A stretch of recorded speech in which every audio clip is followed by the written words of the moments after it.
Here is something that catches people out every single summer. The average August day across the United Kingdom tops out at only around 21 degrees Celsius, yet the ultraviolet radiation reaching the ground can still be strong enough to burn pale, unprotected skin in under 30 minutes. That gap between how warm it feels and how much damage the sun is doing is exactly why early August catches so many people off guard. Today is Sunday, the 2nd of August, 2026. It is one of the busiest weekend travel days of the British summer, with festivals running, 2 enormous stadium concerts on, and motorways filling with holiday traffic. So in the next few minutes we are going to walk through what the weather picture actually means for you today, how to read the official warnings properly, and the practical travel decisions worth making before you leave the house. The single most important thing to do this morning is check the live Met Office forecast for your specific postcode, not a national headline. Britain is small, but its weather is not uniform.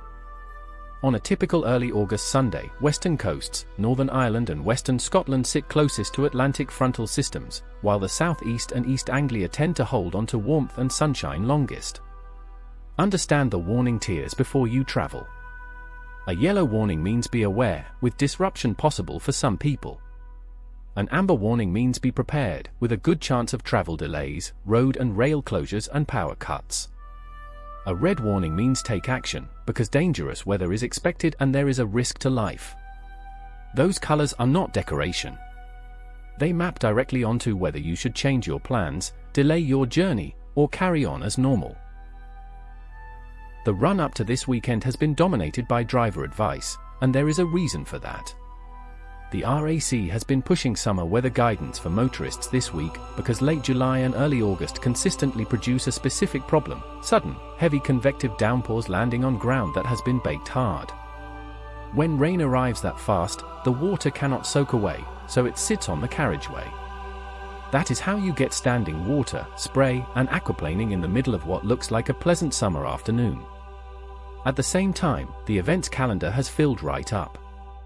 Skiddle published its August Festival Roundup this week, listing a packed slate of outdoor events across the country, and Secret London has been steering people towards open-air activities across the capital this weekend. In short, more people outdoors, more journeys, and less margin for error. Today's biggest pressure points are 2 stadium shows.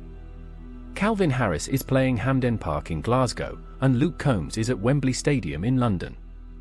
Both venues push tens of thousands of people through local roads and public transport in a very short window, and weather makes that worse in both directions. Rain slows pedestrian flow and lengthens queues at entry checks. Strong sunshine in an uncovered bowl means people arrive already dehydrated.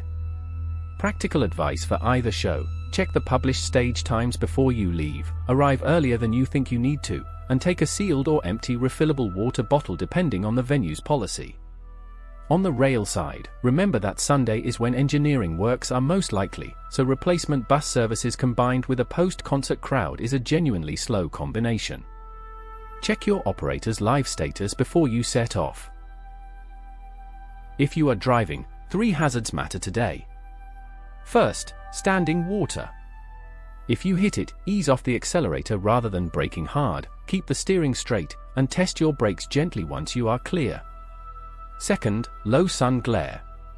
In early August the sun sits low in the morning and again through the long evening, and dirty glass turns that glare into a wall of white. Clean the inside of your windscreen, top up your washer fluid, and keep sunglasses within reach. Third, tires. Tread depth is what clears water from under the contact patch, and the UK legal minimum is 1.6 mm across the central 3/4 of the tyre.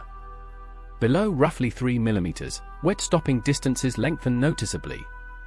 Also check your coolant and oil before a long run, because summer breakdown call-outs are heavily weighted towards overheating and flat batteries. The UV index runs on a scale where anything from 3 upwards warrants protection, and 6 to 7 counts as high. In the UK, early August regularly delivers values in that 3 to 7 band on brighter days, peaking roughly between 11 in the morning and 3 in the afternoon. That is the window to seek shade, cover up, and apply a broad-spectrum sunscreen of at least factor 30, reapplying every couple of hours and after swimming. Cloud cover is not protection because a significant proportion of ultraviolet passes straight through thin cloud. Watch hydration too, particularly for children, older relatives, and anyone at an outdoor event all day. Early signs of heat exhaustion include headache, dizziness, cramps, and clammy skin. Move the person somewhere cool, get fluids into them, and if they do not improve within 30 minutes, treat it as an emergency and call 999. If the cloud breaks after dark, tonight is worth stepping outside for. London gets roughly 15.5 hours of daylight at this point in the year, with sunrise around 5:20 in the morning and sunset shortly before 8:45 in the evening, so true darkness arrives late. The reward is that the Perseid meteor shower is already active.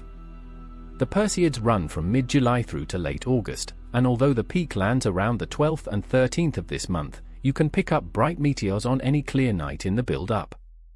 Look towards the northeast, give your eyes 20 minutes to adapt properly, and leave your phone in your pocket, because the screen resets your night vision instantly. BBC Sky at Night has highlighted August as one of the strongest months of the year for naked eye observing. Looking beyond today, the pattern to watch is the position of the jet stream. When it tracks north of the UK, high pressure builds and we get settled, warm and dry conditions. When it dives south across the country, Atlantic low-pressure systems queue up and we get the unsettled, showery, breezy weather that British summers are famous for. That single factor explains most of the variability you will see in the week ahead forecasts. Practically, this means you should treat any forecast beyond about 5 days as a signal of direction rather than detail. Trust the next 24 to 48 hours for planning specifics. For anything further out, plan flexibly, keep waterproofs accessible, and recheck the day before you travel. The Times has already flagged August as a peak month for domestic and short-haul holidays, so expect busy roads and busy airports regardless. Here is what to remember from today, the 2nd of August, 2026. Check your own postcode forecast rather than a national headline, because Britain's weather changes dramatically within 100 miles.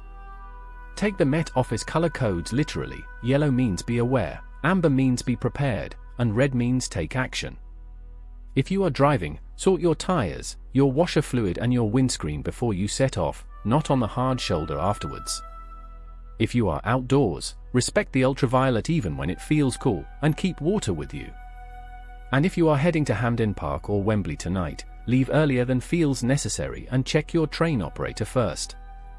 Get those 5 things right and the weather stops being something that happens to you and becomes something you have planned around. Thanks for watching, and enjoy your Sunday.